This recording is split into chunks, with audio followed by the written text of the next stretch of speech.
Halo, jumpa lagi di channel Welina Sembayang Official.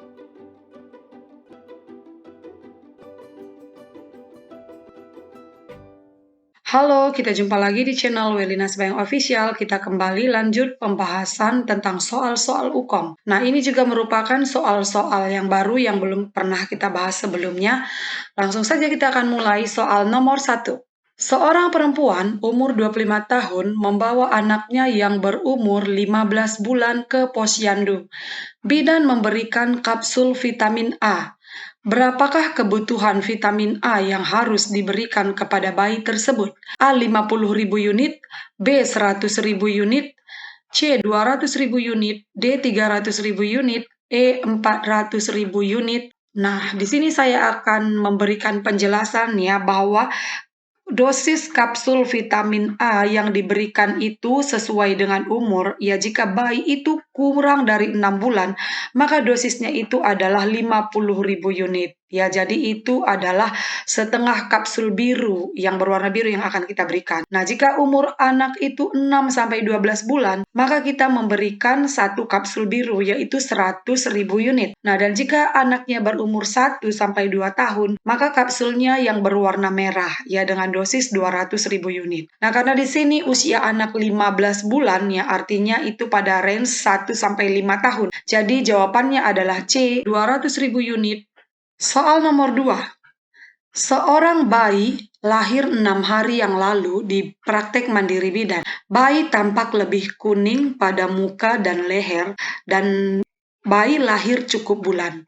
Berapakah kadar bilirubin normal pada bayi baru lahir tersebut? A. 8 mg, B. 9 mg, C. 10 mg, D. 11 mg, E. 12 mg.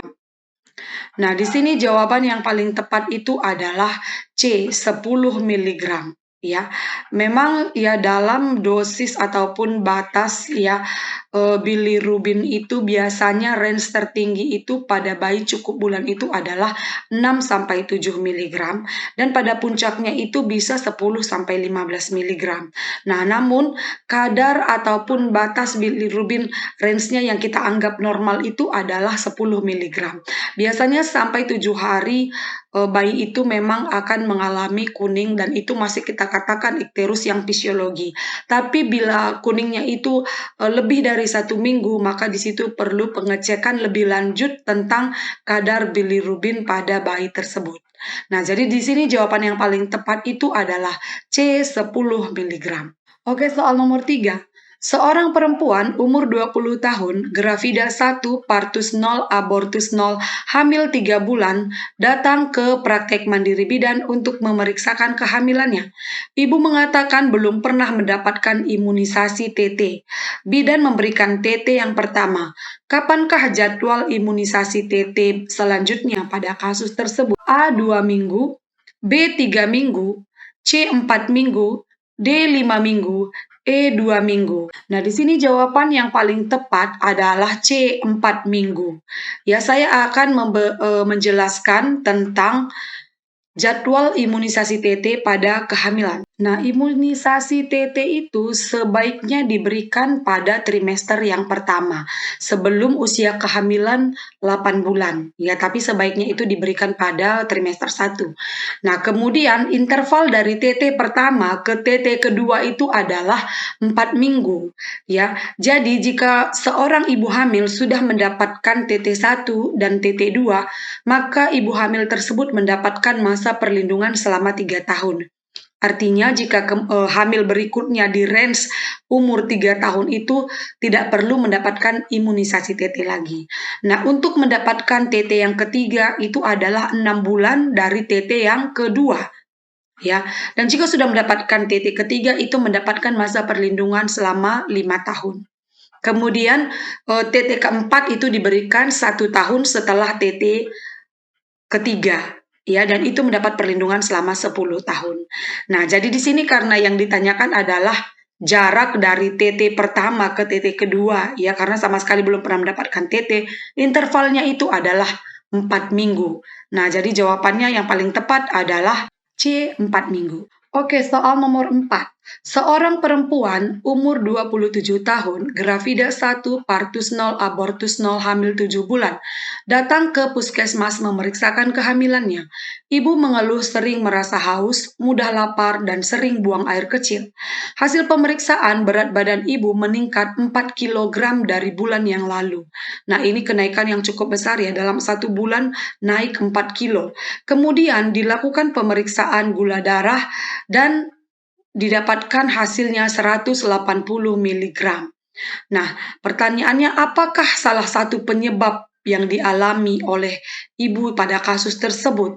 A. Hormon progesteron, B. FSH, follicle stimulating hormone, C. HPL, human placental lactogen, C. HCG, human chorionic gonadotropin, E. hormon estrogen.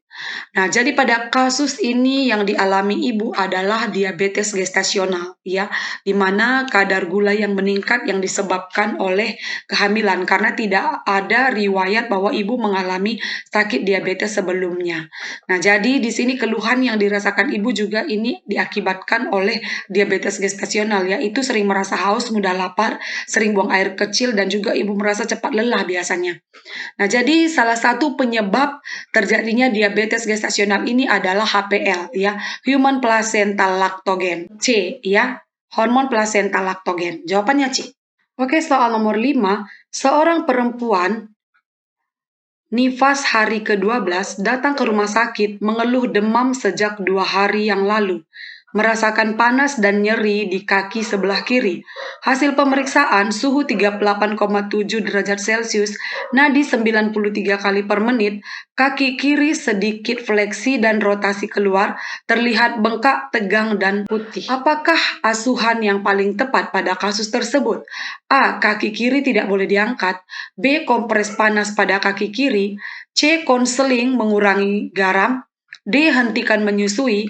E. Kompres dingin pada kaki kiri. Nah, jadi dari kasus tersebut ini merupakan ciri-ciri dari tromboflebitis. Jadi salah satu asuhan yang kita berikan pada ibu dengan tromboflebitis ini adalah kompres panas, ya, dengan kompres panas atau bisa juga dengan menggunakan memakai kaos kaki yang cukup panjang. Jadi jawabannya yang paling tepat di sini adalah kompres panas pada kaki kiri. Karena juga tidak ada pilihan yang lain seperti pemberian antipiretik untuk menangani suhunya yang sudah 38,7 derajat Celcius. Yang ada adalah kompres panas pada kaki kiri. Jawabannya B. Oke, soal nomor 6. Seorang perempuan umur 19 tahun baru saja melahirkan. Plasenta lahir lengkap. Kemudian bidan melakukan masase selama 15 detik. Setelah dilakukan masase, uterus tetap lembek. Bidan melakukan KBI selama 5 menit.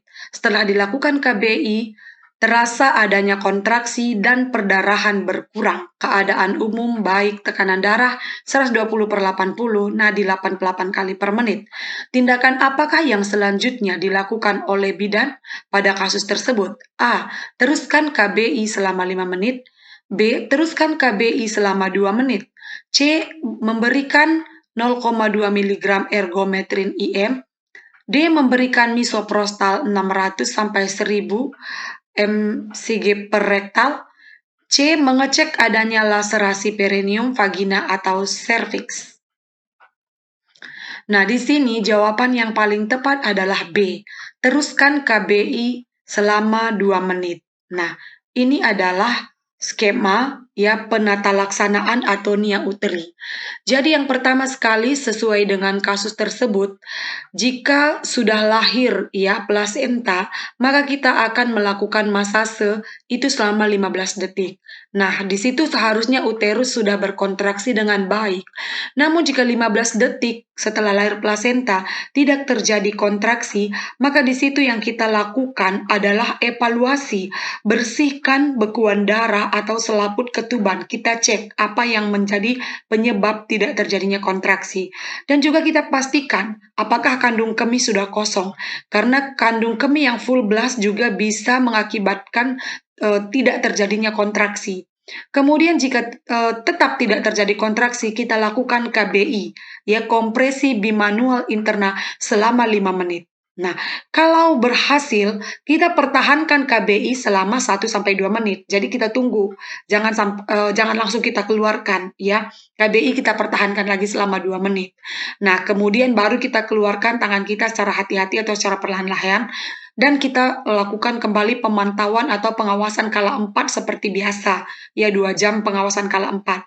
Nah, namun jika tetap tidak terjadi kontraksi setelah kita melakukan KBI ini, ya, di situ kita langkah selanjutnya adalah mengajarkan keluarga untuk melakukan tindakan KBE, ya, kompresi bimanual eksterna. Nah, kemudian kita keluarkan tangan kita yang secara KBI tadi secara hati-hati, kemudian suntik ya metil ergometrin 0,2 mg dan pasang infus RL 20 unit oksitosin diguyur. Dan setelah itu sudah kita pasang infus ya, sudah kita berikan metil ergometrin, lalu kita ulangi sekali lagi KBI. Ya, kita ulangi lagi KBI. KBI prinsipnya tetap sama, yaitu 5 menit. Ya, kalau terjadi kontraksi, kita tunggu, kita pertahankan selama 2 menit.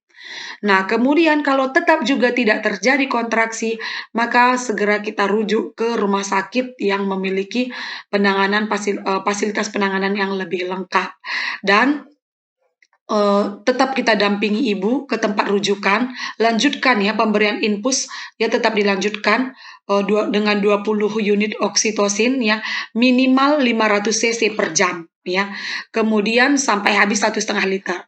Selama perjalanan dapat tetap dilakukan kompresi aorta abdominalis ya, dengan cara menekan ya vena pada aorta abdominalis sehingga bisa sedikit mengurangi perdarahan pada ibu. Itulah dia penata laksanaan atonia uteri. Jadi di sini jawaban yang paling tepat adalah B ya, teruskan KBI selama 2 menit.